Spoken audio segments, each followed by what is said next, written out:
बहुत इनका जो कार्यक्रम होला होला जो कि हमने के बीच में कबो अलुल जलुल ना होखे तो इनको के सम्राट लोग कहल कि भाई मगध सम्राट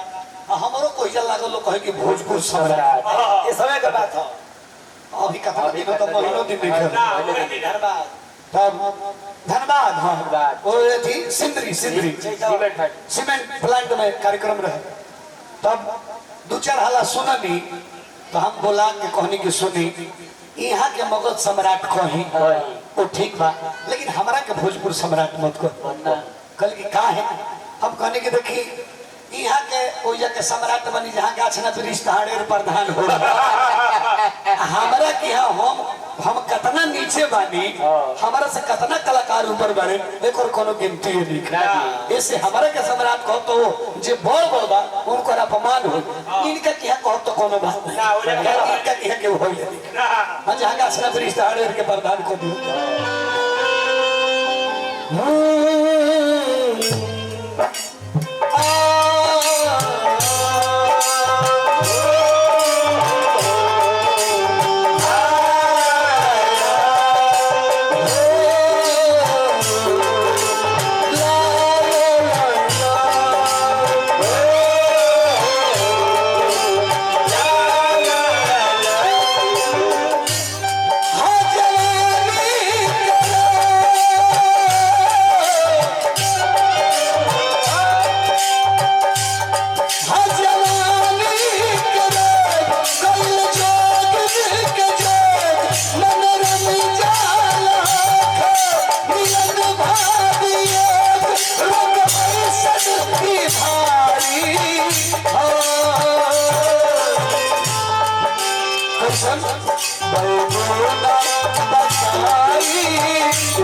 ऑपरेटर जी मेन वाला सेकंड लेवल अने मॉनिटर में उठा दो भाई ई रोक के सब लागेला अब हल्ली जाला जब ई नजर से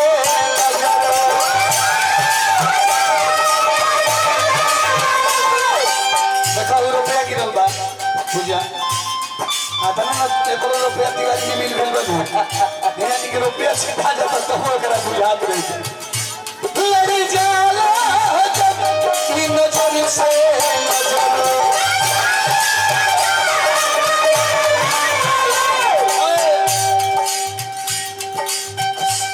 सम्राट जी चल गई नहीं कहा और डाले नहीं सम्राट जी चल गई नहीं अच्छा भाग जाए के पड़ेला। एक जगह गई नहीं जा हमने बराबर कार्यक्रम एक तो जानते बहनी बहुत इनका जो कार्यक्रम होला जो कि हमने के बीच में कबो अलुल जलुल ना होके तो इनको के सम्राट लोग कहल कि भाई मगध सम्राट हमारो कोई जल लागल लोग कहे कि भोजपुर सम्राट ये समय का बात है अभी कथा दिन तो महीनों दिन नहीं कर धन्यवाद तब धनबाद हाँ वो थी सिंदरी सीमेंट प्लांट में कार्यक्रम रहे तब 2-4 हाला सुननी तो हम बोला के कहनी की सुनी यहाँ के मगध सम्राट कही वो ठीक बा लेकिन हमारा के भोजपुर सम्राट मत को कल की का है हम कहने के देखी यहाँ के ओइजा के सम्राट बनी जहाँ गाछ न रिश्ताड़े प्रधान हो हमारा के यहाँ हम कतना नीचे बानी हमारा से कतना कलाकार ऊपर बने एक और कोनो गिनती नहीं ऐसे हमारा के सम्राट कहो तो जे बड़ बा उनको अपमान हो इनका क्या कहो तो कोनो बात नहीं इनका क्या के हो हां जहाँ गाछ न रिश्ताड़े के प्रधान को दियो हां ऐसे कबला हो हां लड़ी जाला जब इन नजर से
अंतिम अंतरा बाबू हुआ कहा माता कि हल्का दो दवाई न करे निकले ना कुछ सच भइले तमाम और चाहे कुछ लोग करा लो बनाया एक पहचान का है मरल भूखिया पियास सब का सास नमस्कार हार्दिक हार्दिक अभिनंदन नमस्कार बा जो स्नेह प्रेम दुलार आज मिलल हमनी के गंत हो गई जा धन्य हो गई जा मरल भूखिया पियास सब का सास